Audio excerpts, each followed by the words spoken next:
Votre kicker peut se recharger automatiquement. Si vous ne l'utilisez pas, il va retourner à sa base de recharge dès qu'il lui restera 5% de batterie. Si vous êtes en train de l'utiliser, il va vous envoyer des notifications disant que sa batterie est faible et qu'il a besoin d'être rechargé. Nous vous invitons à cartographier votre maison et à indiquer sur la carte l'emplacement de la base de recharge afin que Kicker puisse la retrouver. Veuillez laisser 50 cm d'espace libre de chaque côté de la base. Pour plus d'informations sur la cartographie, vous pouvez consulter notre vidéo dédiée. Notez que vous ne pouvez pas utiliser le joystick de contrôle pour mettre Kicker sur sa base de recharge à cause de ses capteurs qui lui permettent d'éviter les obstacles.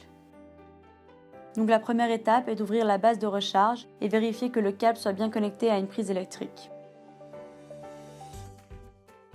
Ensuite, vérifiez que le robot soit bien allumé. Le bouton sous le robot doit être enfoncé vers l'intérieur du produit. Lorsque vous le positionnez sur sa base de recharge à l'aide de vos mains, vérifiez que les deux connecteurs sous le robot soient bien alignés aux deux connecteurs de la base de recharge. Ne poussez pas le robot jusqu'au bout de la station de charge au risque que les connecteurs ne soient pas alignés. Laissez un espace d'environ 2 cm pour que les connecteurs soient bien connectés.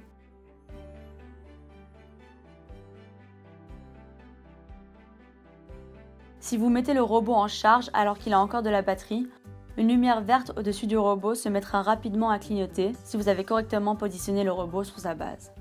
Si ce n'est pas le cas, vérifiez à nouveau que tous les connecteurs soient bien alignés. Si le robot n'a plus du tout de batterie lorsque vous le mettez en charge et qu'il s'est éteint, vérifiez que le robot soit bien allumé et ensuite positionnez-le correctement sur sa base. Il faut attendre 15 minutes minimum avant que le robot s'allume de lui-même, ce qui indique que le robot se recharge correctement. Il clignotera en orange puis en vert. Si le robot ne s'allume toujours pas après 15 minutes, cela signifie que la batterie s'est mise en sécurité.